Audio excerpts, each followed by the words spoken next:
이 세상에는 불치병이 존재합니다. 원인을 알지 못하기 때문에 병의 해결책도 알지 못하고 또 약도 제대로 만들지 못합니다. 교회에도 불치병이 있습니다. 교회에 있는 가장 불치병이 뭔지 아십니까? 섭섭병입니다. 이 섭섭병에 한번 걸리기 시작하면 이거는 해결이 되지 않습니다. 교회에서 다툼과 분쟁과 어려움이 생기는 여러 가지 이유가 있겠지만 이 섭섭함과 관련된 어려움이 오면은 정말 해결하기가 쉽지 않습니다. 여러분은 교회에서 섭섭한 적이 언제 있었습니까? 아닌 척하고 다 이렇게 보겠지만 다 있을 줄 압니다. 또 그 섭섭한 이유가 무엇 때문에 그렇습니까?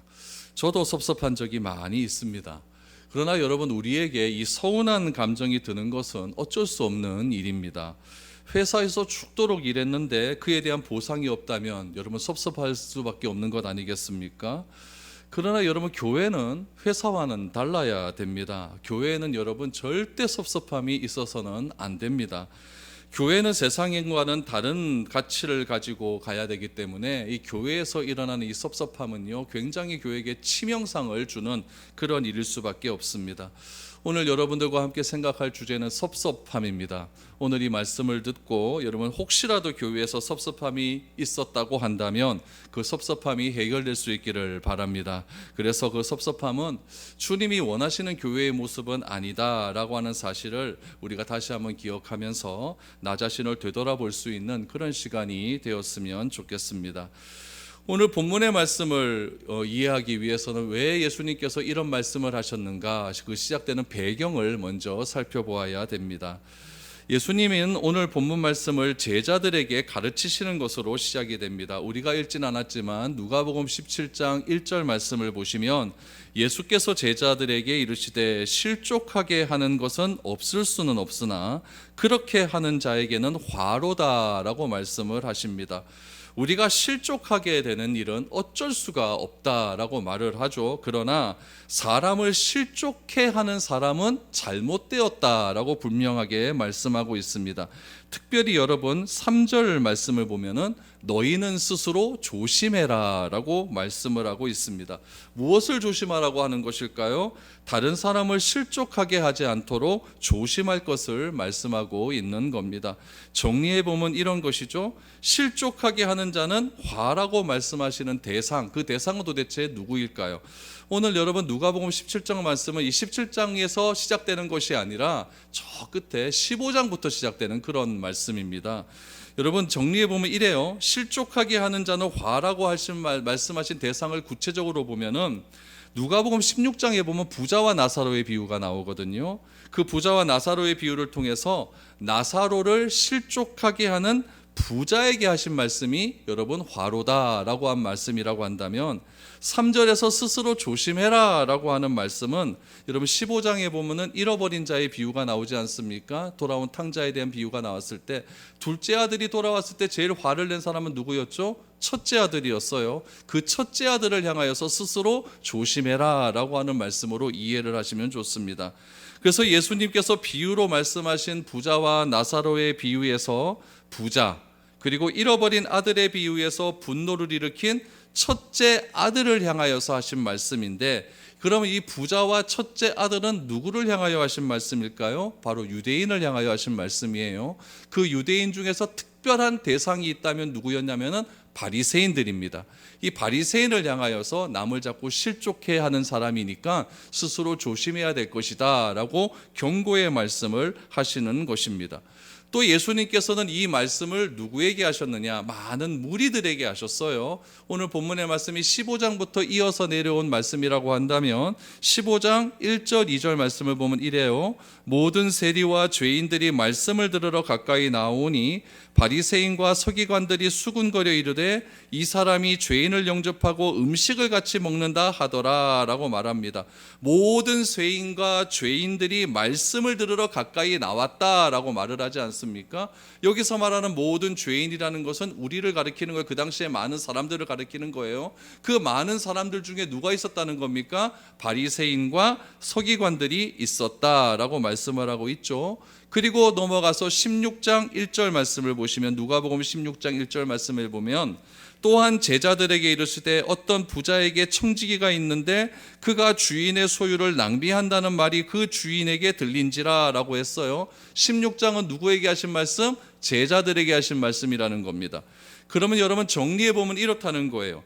예수님께서 어떤 말씀은 바리새인들에게 하셨고 어떤 말씀은 제자들에게 주목해서 말씀하셨는데, 바리새인들에게 말씀하신다고 제자들이 그 말씀을 안 들었다? 그거 아니에요.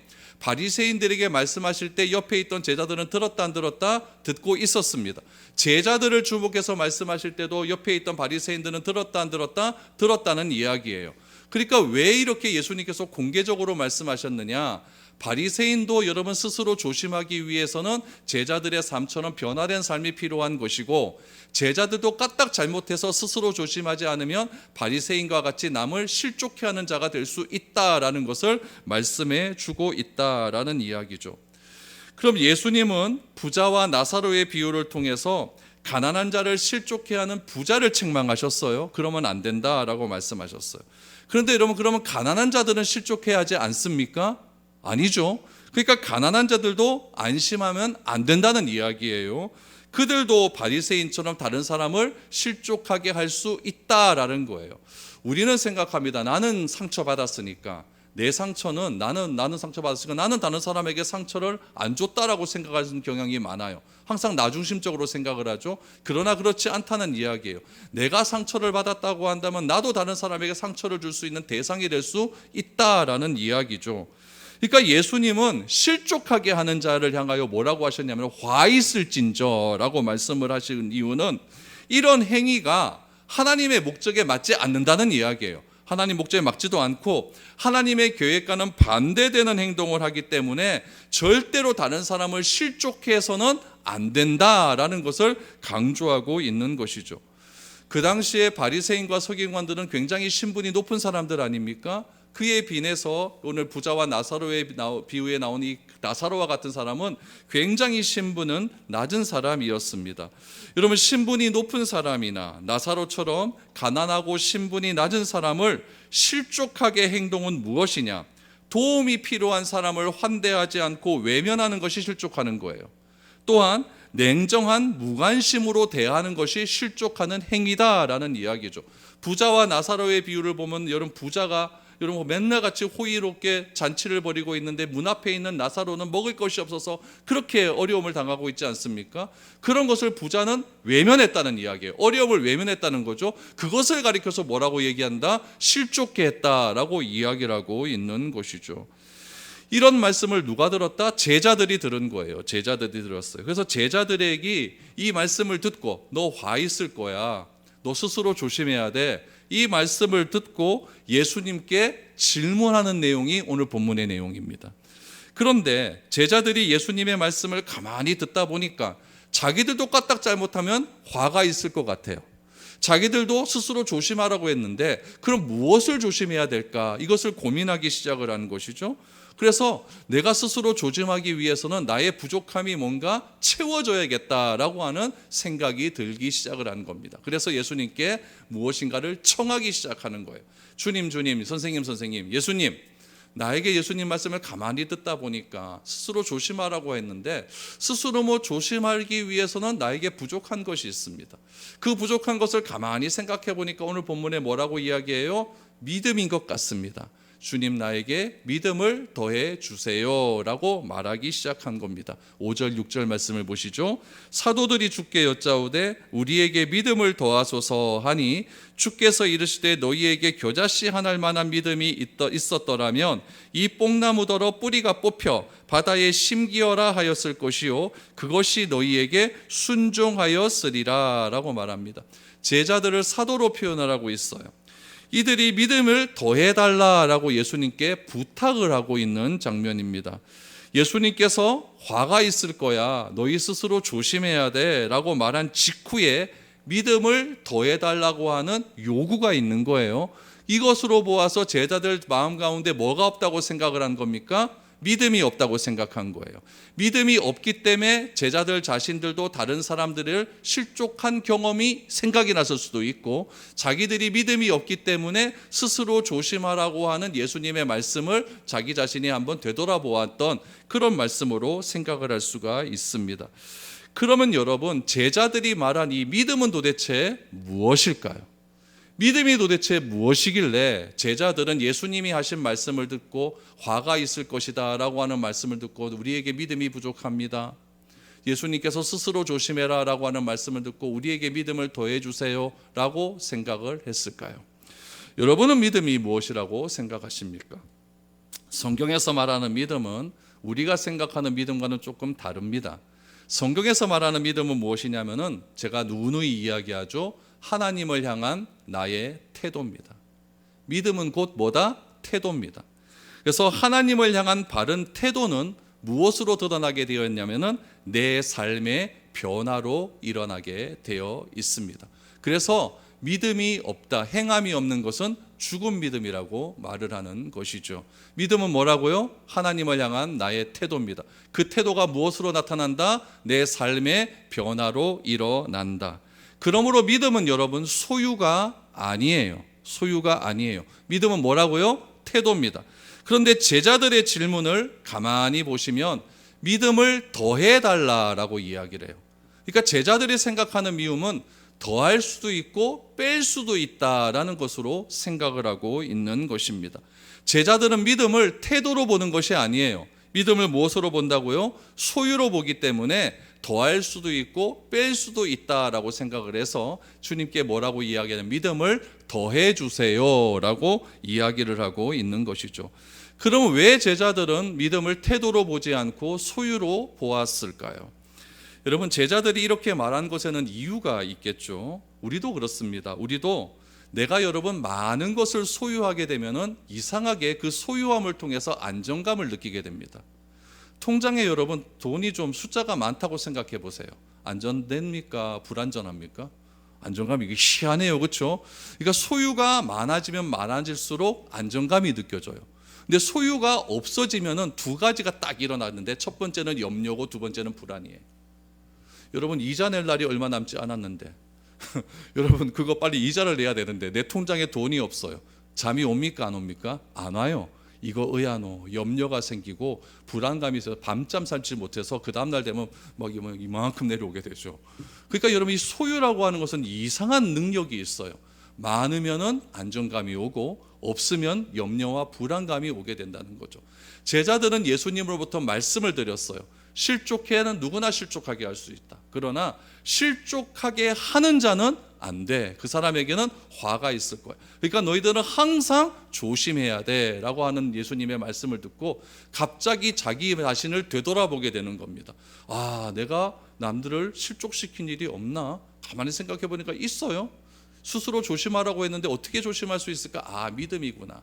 나에게 믿음이 없구나 라고 생각을 하는 거죠. 그럼 제자들이 이렇게 이야기한 것이 다 틀렸느냐? 여러분, 그렇다고 볼 수는 없어요. 그러나 오늘 본문의 말씀을 통해서 보면 제자들이 예수님께 믿음을 더해달라라고 하는 그 태도는 잘못되었다. 그 간구는 잘못되었다라는 것을 알 수가 있습니다. 믿음은 뭐라고요? 하나님을 향한 나의 태도입니다. 그 태도가 어떻게 드러난다고요? 삶의 변화로 나타난다면 여러분, 사람을 실족시키는 경우는 아무도 없습니다. 그러나 제자들은 단순한 믿음을 소유로 보았기 때문에 예수님과는 조금 다른 방향으로 믿음을 생각하고 있었던 것입니다. 예수님의 이런 제자들의 이런 간청에 예수님은 무엇이라고 대답을 하느냐? 겨자씨를 이야기해요. 저는 이스라엘 가서 겨자씨를 진짜 봤습니다. 정말 조그맣니다. 팝니다. 그거 시장 가면 파는데 요만한 여기를 파는데 그 깨 같아요. 깨같이 조그맣니다. 예수님은 말씀해요. 그 겨자씨만한 믿음이 있다면 굉장히 커다란 것을 예수님을 그 비유의 대상으로 놓습니다. 작은 겨자씨와 뿌리를 굉장히 깊게 내린 뽕나무와 비교를 해요. 너희가 이 작은 겨자씨만한 그런 믿음에 대한 태도를 가지고 있다고 한다면 뿌리 깊은 뽕나무를 뽑아서 바닷물에 심겼을 것이다 라고 말씀하시면서 여러분 6절 마지막에 보니까 순종이라고 하는 말을 예수님께서 꺼내고 있습니다. 그러므로 여러분 예수님께서 믿음을 태도로 보신 이유는 무엇이냐면은 믿음은 순종에 있기 때문에 그렇다라는 이야기죠. 그러니까 믿음은 소유가 아니에요. 믿음은 뭐라고요? 순종에 있는 거예요. 그 순종함으로 인하여서 내 생각으로는 도저히 가능하지가 않아요. 그런데 겨자씨만한 작은 그런 믿음이 있기 때문에 나의 태도가 바뀌어지는 거예요. 저 뽕나무는 절대 못 옮겨. 이런 태도에서 나는 옮길 수 있다라고 하는 순종으로 바뀔 수 있다라고 말씀을 하고 있는 거죠. 그러면 그 순종이 도대체 무엇이냐? 오늘 예수님께서 하나의 예를 들어 설명을 하십니다. 이 예는 그 당시 문화 속에서 예예요. 오늘 우리의 상황으로 이해하시면 안 됩니다. 어떤 예를 들었느냐? 7절, 8절입니다. 너희 중 누구에게 밭을 갈거나 양을 치거나 하는 종이 있어 밭에서 돌아오면 그더러 곧 와 앉아서 먹으라 말할 자가 있느냐? 도리어 그더러 내 먹을 것을 준비하고 띠를 띠고 내가 먹고 마시는 동안에 수종 들고 너는 그 후에 먹고 마시라 하지 않겠느냐라고 말합니다. 무슨 말입니까? 그 당시의 문화로 이해하세요. 한 종이 있습니다. 종이요 땡빛에 나가가지고요 뻘뻘 흘리면서 태양에 얼굴 그을려갖고 벌게지도록 밭을 갈고 양을 쳤습니다. 그리고 오후 5시쯤 돼서 돌아왔어요. 돌아오면은 요즘 같으면 여러분 뭐 어떻게 할까요? 아이고 욕받다 물이라도 한 잔 먹으라. 이게 다 아닙니까? 그런데 그렇게 할 자가 있겠느냐라고 이야기를 합니다. 그러면서 뭐라고 이야기하냐? 뻘뻘 땀 흘리고 일하고 온 종한테 뭐라고 해요? 어여 빨리 내 저녁 차려라 이렇게 하는 거예요. 저녁 차리고 너는 밥도 같이 먹으면 안 돼. 일단 내 수종 들어. 내 물 갖고 오라 그러면 물도 갖다 주고 치즈 갖고 오라 그러면 치즈도 갖고 와. 이렇게 얘기하고 내 밥 다 먹고 수종 든 다음에 너는 그 다음에 밥 먹으면 돼. 이렇게 이야기를 했다는 이야기죠.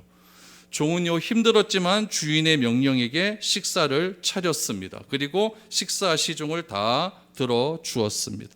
오늘날 이런 일이 일어나면 어떻게 될까요? 노동청 난리 납니다. 이런 것 같아요.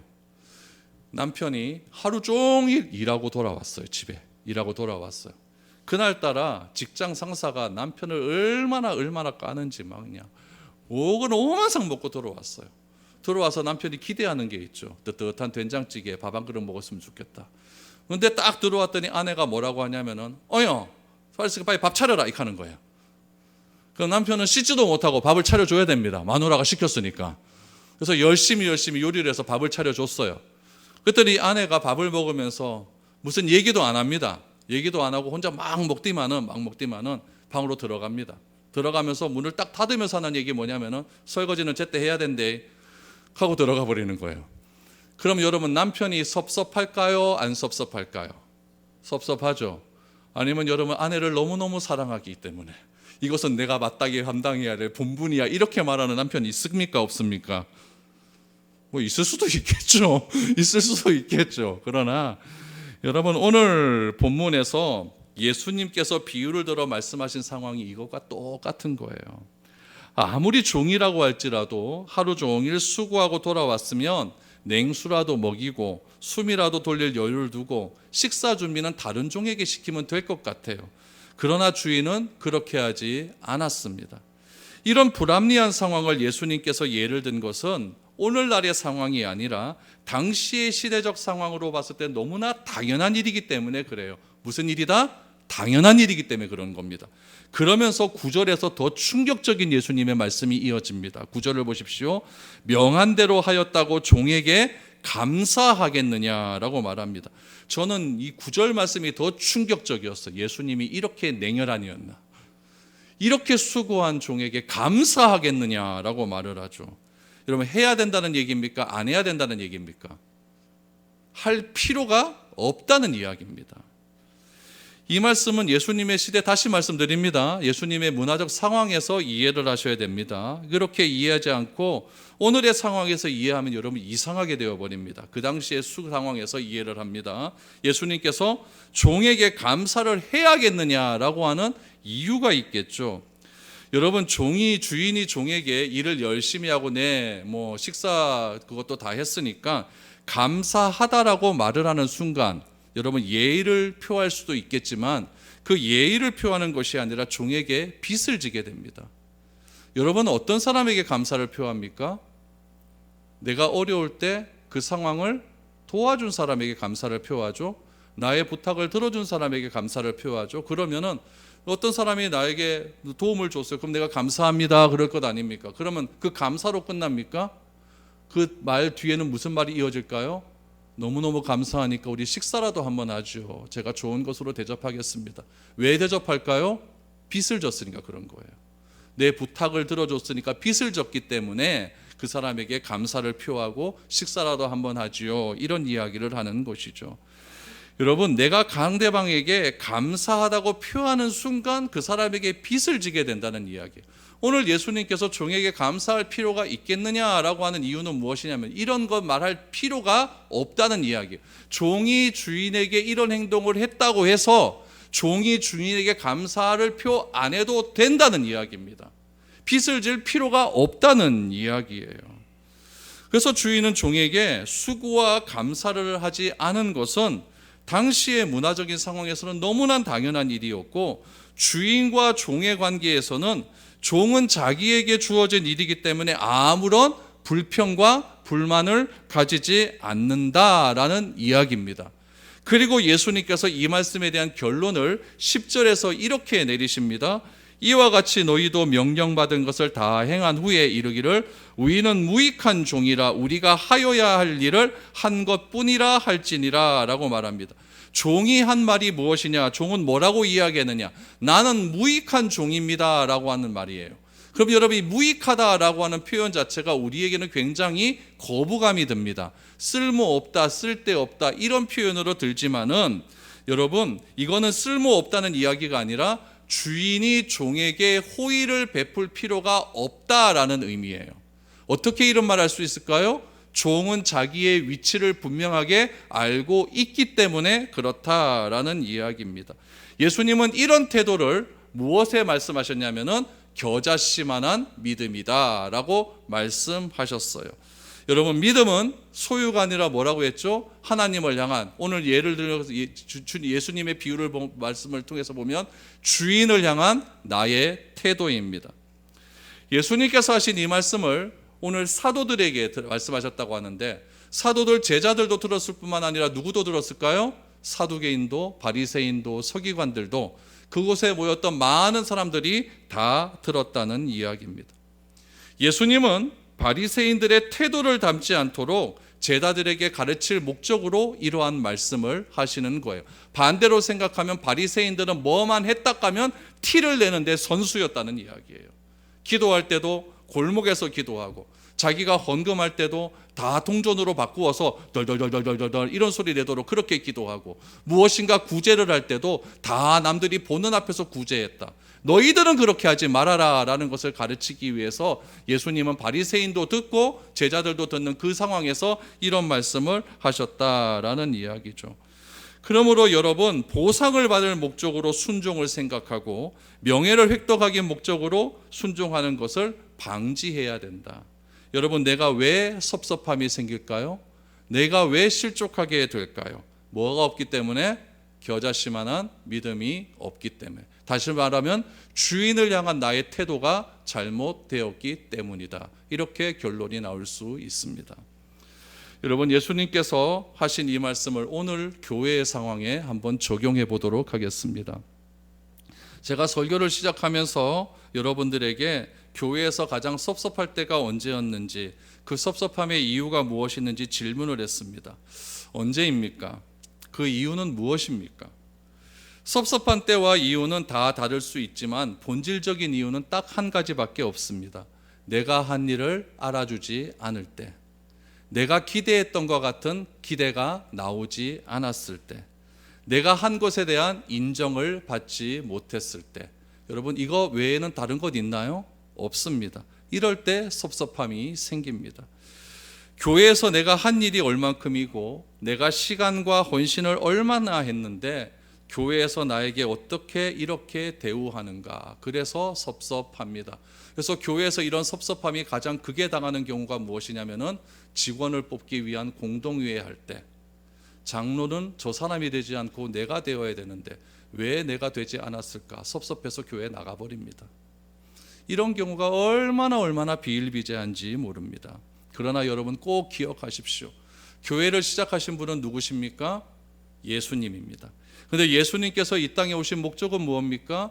섬김을 받기 위해 온 것이 아니라 도리어 섬기려 하고 많은 사람에게 자신의 목숨을 주기 위해 오셨다라고 예수님은 말씀하셨습니다. 그럼 또 생각해 보죠. 오늘 성경 여러분 아무리 여러분 성경을 딸딸 읽어보아도 예수님께서 다른 사람이 자신에게 대한 태도 때문에 예수님께서 섭섭했다라고 표현하신 적을 한 구절이라도 찾은 적이 있습니까? 저는 아무리 읽어봐도 그런 구절 찾아보지 못했습니다. 그러므로 교회를 세우신 예수님의 목적이 섬기는 것과 희생이라고 한다면 우리는 내가 한 것에 대한 보상에 대한 마음을 절대 가져서는 안 됩니다. 이것이 섭섭함이 사라지는 여러분 유일한 방법입니다. 그런데 성경을 가만히 읽다가 제가 예수님이 섭섭하다라고 하는 그런 표현은 아닌데 조금 그럴 것 같은 느낌이 드는 본문을 하나 발견했습니다. 그것이 무엇이냐면은 요 다음 사건이에요. 누가복음 17장 17절 이하를 보시기 바랍니다. 예수께서 대답하여 이르시되 10사람이 다 깨끗함을 받지 아니하였느냐? 그 9은 어디 있느냐? 이 이방인 외에는 하나님께 영광을 돌리러 돌아온 자가 없느냐 하시고 그에게 이르시되 일어나 가라 내 믿음이 너를 구원하였느니라 하시더라 라고 말씀합니다. 여러분 섭섭이 조금 있을 것 같기도 한데 또 그렇게 생각하면 안 되겠죠. 여러분 10명의 나병 환자가 깨끗함을 받았어요. 우리 생각에 평생 나병 환자가 나병에 걸려서 살다가 깨끗함을 받았다고 한다면 그것보다 더 귀하고 중한 일이 어디에 있겠느냐 이렇게 생각할 수 있습니다. 그러나 예수님은 이렇게 말씀하시는 거예요. 내 몸이 깨끗해지는 것보다 더 중요한 것은 구원받는 일인데 그 중요한 일에 왜 한 명밖에 오지 않았느냐 이것을 예수님은 지적하고 있는 거예요. 병이 나은 것보다 평생 나병에 걸려서 오랜 시간 기도한 끝에 기도에 응답받은 것보다 100일 기도, 1000일 기도에서 그 기도에 응답받은 것보다 더 중요한 건 뭐라고요? 내가 구원받는 것이다 라고 예수님은 그렇게 말씀하고 있어요. 누가복음 17장 16절 말씀해 보면 예수님을 찾아온 한 사람은 사마리아인이었어요. 그 사마리아인이 한 행동은 무엇이었느냐? 예수님 발 앞에 엎드려 감사했다라고 말합니다. 여기서 중요한 건 엎드리다라는 이야기예요. 엎드리다라고 하는 뜻은 무엇이냐면 경배하다, 예배드리다예요. 그는 평생 나병이라고 하는 죄의 짐을 짊어지고 살았어요. 그러다가 예수님의 말씀 한마디에 깨끗함을 받자 예수님 앞에 꼬꾸라져서 예배드리기 시작한 거예요. 주님 감사합니다. 주님 감사합니다. 예수님의 권위에 대한 인정으로 예배하며 경배합니다. 이런 태도의 예수님은 그 사마리아인을 향하여 뭐라고 했느냐? 내 믿음이 너를 구원하였다. 아멘. 아멘. 이것이 믿음이에요. 구원은요, 우리 삶에 대한 새로운 질서가 잡히는 거예요. 내가 병 낫는 것보다 내가 평생 기도했던 기도가 응답되는 것보다 더 중요한 것은 구원받는 것이고 구원을 베푸신 주님이 더 중요한 것입니다.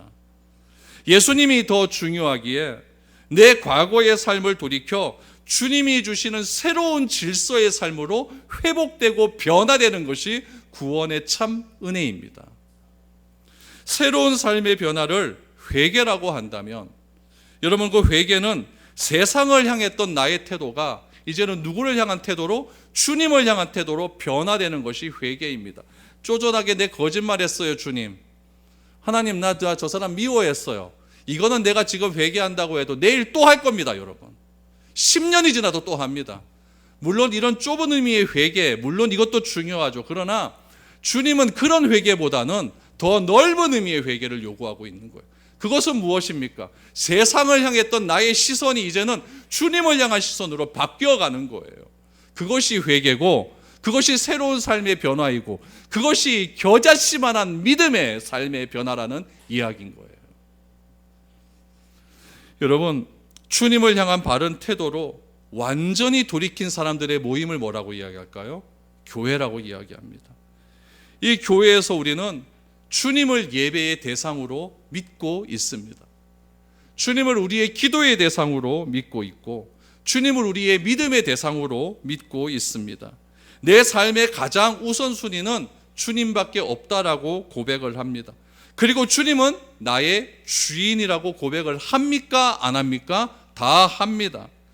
이런 고백을 한 사람이 참된 그리스도인이라고 한다면 교회에서 내가 무엇인가를 했는데 내가 한 일에 대해서 인정해 주지 않는다고, 주목해 주지 않는다고 섭섭해하는 순간 우리는 그 순간 다 무너지고 마는 겁니다. 그것은 여러분 그리스도인의 모습이 아니에요. 겨자씨만한 믿음도 없는 사람이 되고 마는 겁니다. 우리 교회에서 행하는 공적인 예배는요, 주일 낮 예배, 오전 예배, 오후 예배가 있고요, 수요 예배도 있고요, 새벽 예배도 있습니다. 수요 예배 때 매주 나와 봉사하시는 분이 있습니다. 최보람 집사님하고 정미애 집사님이. 이들은요, 본문에서 나오는 종처럼 하루 종일 직장에서 시달리고 옵니다. 어떤 때는 저녁도 먹지 못하고 예배에 참석한 때도 있습니다. 그런데 참 감사한 것은 저에게 불평 한마디 하지 않습니다. 그냥 우스갯소리로 얘기하죠. 저 밥만 먹고 왔어요. 과자 없어요. 내가 이만큼 한다고 알아달라는 말도 안 합니다. 그렇다고 제가 이분에게 특별하게 말해주느냐? 그것도 없습니다. 교회에서 상품권이라도 하나 주냐? 그것도 안 줍니다. 그런다고 이분들이 섭섭해하지 않고 10년이 넘는 기간 동안에 정말 특별한 일이 아니거나 한 주도 안 빠집니다. 그리고 정말 특별한 일이 있어 한 주 빠질 땐 저한테 미안하다고 합니다. 물론 예배에 참석하시는 분들도 똑같은 마음일 겁니다. 내가 이만큼 했는데 내가 한 것을 내세우는 순간 우리는 섭섭함이라고 하는 병에서 헤어나올 수가 없는 거예요. 기억해야 될 것은 하나님과 나와의 관계 속에서 인정을 받고 보상식 받고 싶은 마음이 없어야 된다는 이야기예요. 그렇다면 여러분, 우리 성도와의 관계에서는 어떻게 해야 될까요? 하나님과의 나와의 관계에서는 인정받고 보상받고 싶은 마음 없어야 된다. 그럼 성도와의 관계는 어떻게 해야 될까요?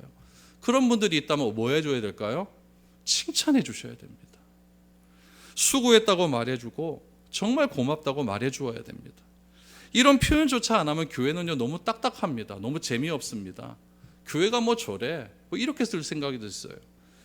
물론 누군가로부터 수고와 감사의 표현을 받기 위해서 하지는 않겠지만 성도와 성도와의 관계는 칭찬하고 격려해 주는 것이 필요합니다.